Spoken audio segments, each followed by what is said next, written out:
The R.E.A.L 3DO Interactive Multiplayer by Panasonic. This model is specifically the FZ-10, which I believe came out in maybe November of 1994. R.E.A.L stands for Realistic Entertainment Active Learning. 3DO Interactive Multiplayer is the name of the console, more commonly just referred to as the 3DO, oftentimes referred to as the Panasonic 3DO because Panasonic was one of 3 manufacturers who put together this console. I have the FZ-10 here, which was a revised model that took the place of the FZ-1. On top you can see we've got our top loading disk drive, optical drive in there, clamshell design, indicators for ready and access. Lets us know when it's accessing data so that we don't turn the console off. On the side right here you have your power switch. On the bottom we have tons of information. Actually, you can see right here this particular unit was manufactured in May of 1995. That's pretty cool to be able to know that and to track it. On the back we have our channel select, our RF out, S-video out, which if you were serious about your gaming back in the day, you would have S-video. And then you have your AV. Right here we have our expansion. This was used for a memory expansion. The console does have built-in memory, but if you wanted to expand that to be able to save more games, you could do so with that accessory. I do not have that accessory because it's very expensive. And your ACN right here. Looking at this side of the unit, you see we have something that refers to AV expansion. So the Panasonic FZ-10 required a expansion to be able to play video CDs. One of the big selling points of this console was that it was a tabletop, do-it-all, audio CD, CD-based games, yada yada yada. But you did need the expansion to be able to access video CDs. On the front of the console you'll notice one paltry controller port. Well, it's called the Interactive Multiplayer. How do you do multiplayer gaming on this? Well, let's take a look at the controller. This is the model that was released specifically for the FZ-10. The FZ-1 controller model actually came with a built-in headphone port on the very bottom. And if you wanted to do multiplayer gaming, you would daisy chain more controllers to this one. So you would take your second controller and you would just plug it right into the top here. And then you'd be able to play multiplayer games. When collecting for the 3DO, you're going to come across a multitude of different styles of boxes and cases. So I've got a few here that we'll look at. The most common one is going to be your clamshell long box. Opens up just like this. Here we have Immercenary, complete with the manual, new recruit manual, and the disc here. Most of the games that you find, if you get them complete in box, are going to come in this style of packaging. A few other variations of the long box were released. One right here that simply comes undone.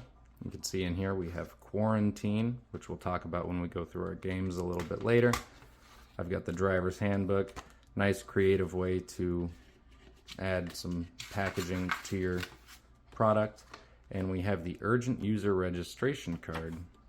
And these are usually pretty hard to find with any of the games that you're going to get. But they do exist. They are out there. If you get lucky, you'll find one.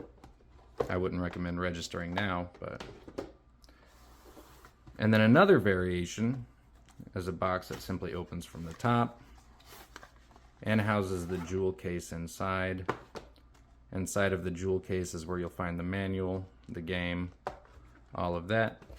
And last, you're going to find just your regular jewel case. This here is BattleSport, my favorite game of all time.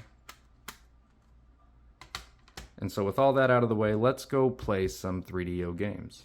The first game we're going to play is BattleSport. Welcome to one fucking great game. The premise is simple enough. You are a hovering future battle tank playing televised life or death combat soccer, essentially. Look at that, dude. I actually have a tattoo of this tank on my skin forever. Is my dad lying when he says he's proud of me? You deal chip damage with the machine gun. Your heavy attack is your missile. And that's really all you've got. There's a lot of strategy in whether you go for the ball, whether you go for a pickup. Seems like on this map, all we have is shield restore.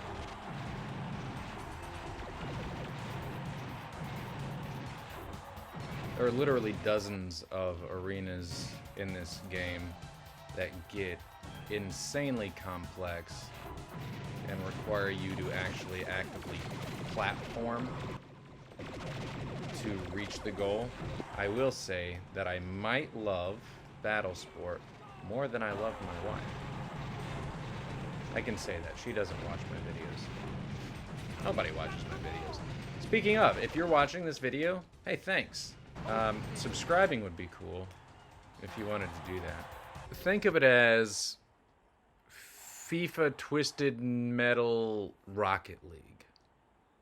Only it came out in 1996 and nobody ever really discovered how wonderful this game is. If you want to start collecting for the 3DO, highly recommend BattleSport. Greatest game on the system, endless fun. The next game we're going to play is the Daedalus Encounter. This game came out in 1995. It is one of the many FMV games on the 3DO. It's essentially an interactive movie with puzzle elements and adventure, point-and-click adventure game elements. We actually did a full episode on the Daedalus Encounter. I'll put that up on the screen and link to it down below. I suggest you check that out if you're interested. It's quite enjoyable. I'm not even going to lie. A lot of mid-90s cheese. The acting isn't the best, but it's enjoyable. It's funny. There's some mystery to it, and it's actually quite a fun little experience. It is 4 discs. And each disc, I want to say, is probably about an hour long, maybe less. I don't really know. I lost track of time while playing. I will say that I do thoroughly enjoy this game. There's not a lot in terms of gameplay, so I know it seems like it's just playing out a cutscene while I'm talking, and that's essentially all that happens throughout the entire game. But trust me, it's not bad. It really is not bad. And lots of stuff looks like tearing hymens. All the doors for some reason. I don't know. Advanced alien civilization. Hymens. I don't get it either. If you're collecting for the 3DO and you're looking for a fun, cheesy sci-fi suspense, you could do a lot worse than this.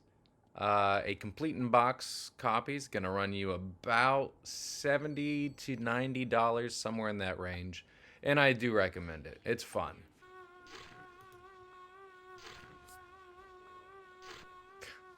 I hate flies.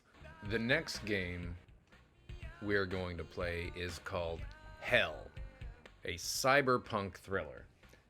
This game was originally developed and released in 1994 for DOS and was later ported to the 3DO. I've actually never played this game. My understanding is that it's a point-and-click adventure.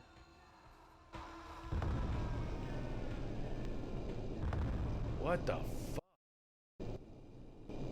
According to the box here, it stars Dennis Hopper, Stephanie Seymour, Grace Jones and Joffrey Holder. It's got a rock solid frame rate of about 2. Options to turn sound and music off. There's no game to restore because we've never played this. Let's just start a brand new game. I can pick a character. I'm going to be Dennis Hopper. You're going to hell. So apparently he plays a Protestant pastor? I don't know. Ah, yes!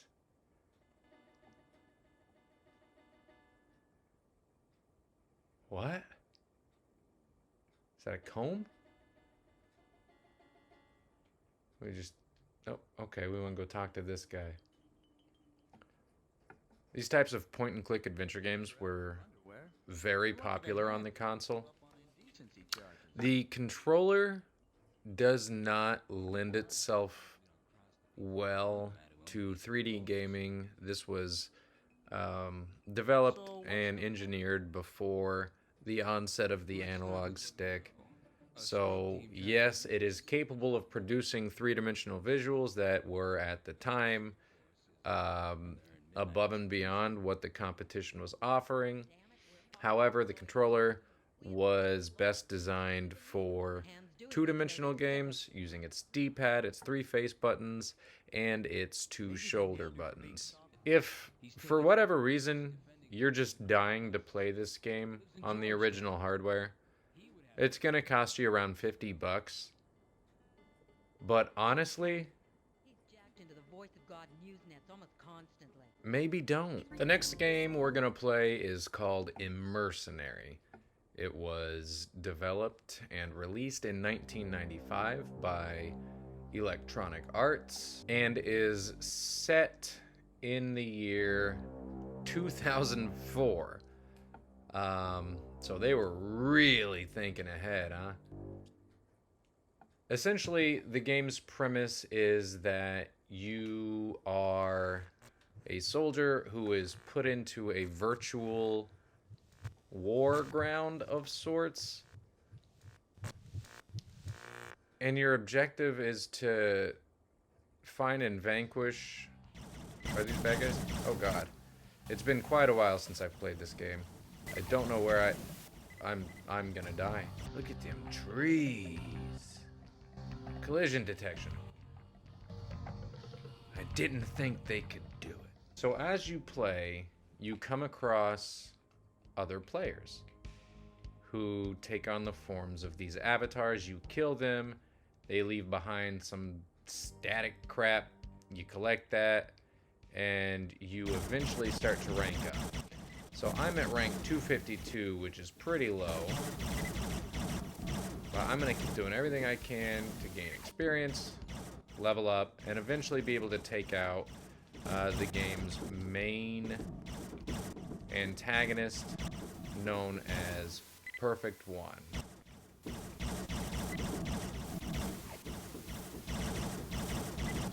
Oh boy, I'm maybe should have just started a new game, huh? The strange thing about this game taking place in the year 2004 and essentially being a Let us know when you're ready. MMORPG, but with real-world consequences. You know what else happened in 2004 in the real world? World of Warcraft came out. Coincidence? A complete copy of Immercenary will probably run you around $70 to $80, depending on the quality. This next game, Return Fire, a little cheaper, around only $30 to $40 for a complete in-box copy. Unless, of course, you want the game as the long box release. It's very difficult to find and can cost as much as $100 or so. I've actually never played Return Fire. It's one of those games that was just very expensive, because of course I have to have the long box, and I never really wanted to play it. I don't know anything about it. I don't know where we're going. I do know that it also came out on the PlayStation. Let's see, what does that do?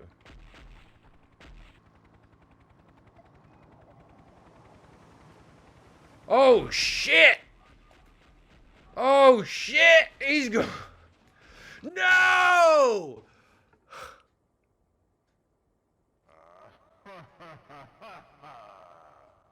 I deserve that.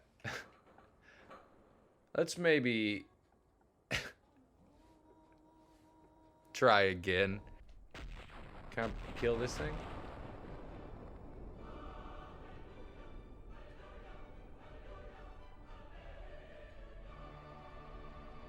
Every game should play that sound when you do something good. I would never stop playing games. I hope these are bad guys. I don't really know. I'm just gonna run them up. Oh my god, it's so graphic! Road Rash for the 3DO is actually the third game in the Road Rash series, but it's not Road Rash 3. So, this version of Road Rash released, I want to say in 1994, for CD-based consoles like the 3DO and the PlayStation. The game was famous for its... I should probably pay attention to what I'm doing, huh?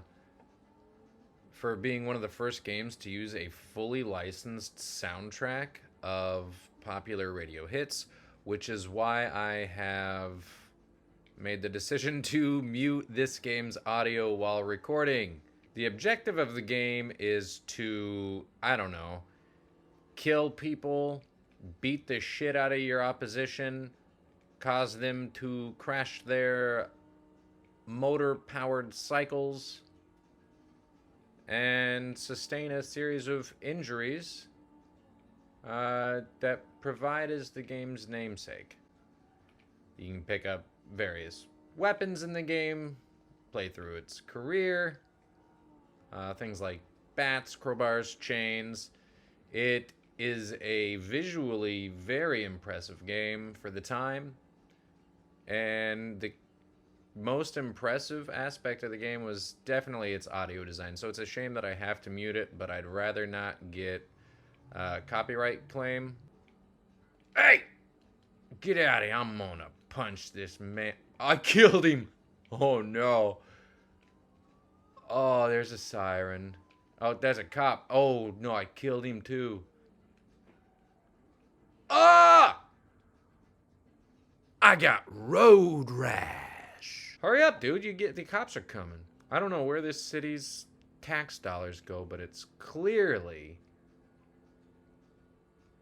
not to highway maintenance. A complete in-box copy of Road Rash for the 3DO is probably going to cost you close to $100. You can find it for less, missing various components of the packaging, but I mean, at that point, you're only saving 10 or 15 bucks. You might as well just get the complete in-box copy if you can find it. If you're looking for an affordable place to start collecting for the 3DO, Shockwave from 1994 is a great place to start.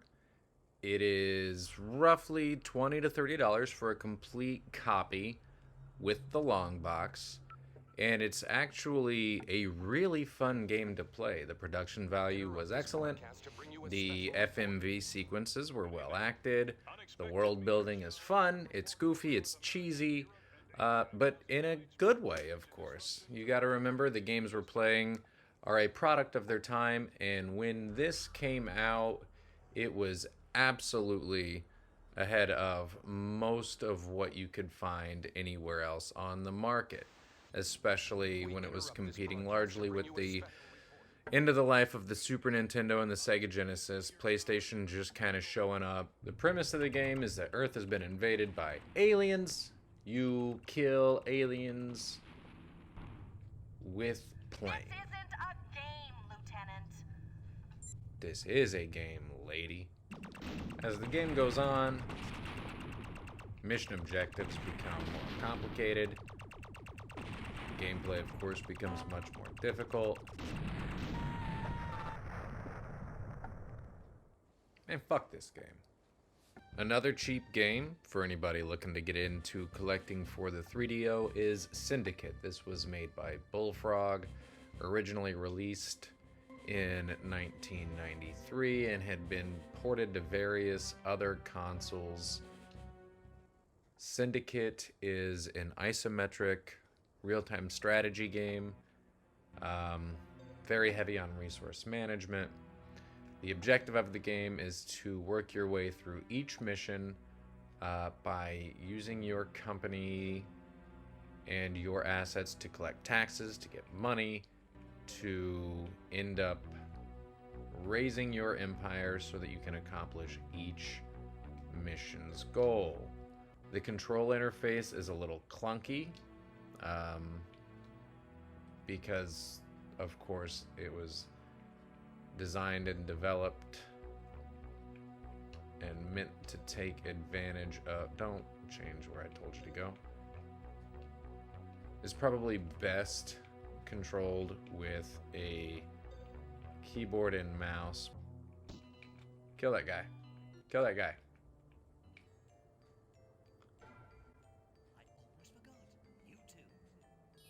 Don't you ah! Theme park builders, city builders, similar resource management simulation games were huge in the 90s, especially on PC, and the 3DO shared a lot of games with the PC. That plane wigs me out.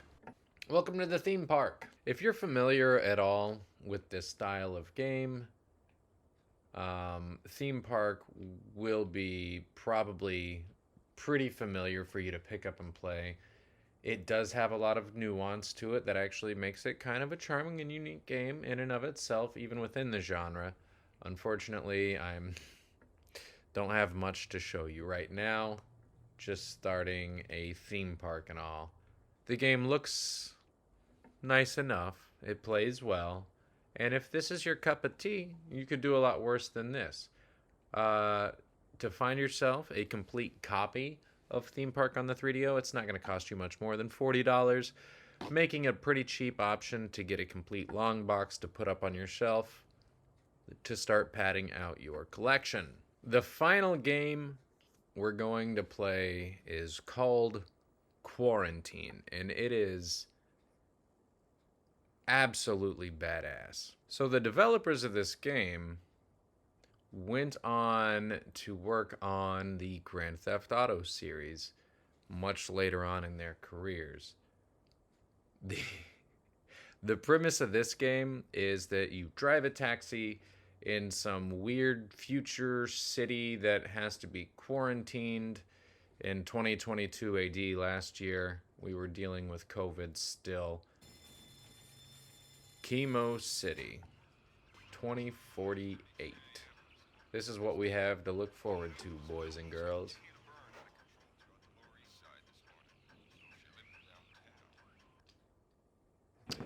The most difficult thing to become accustomed to in this game is the control scheme.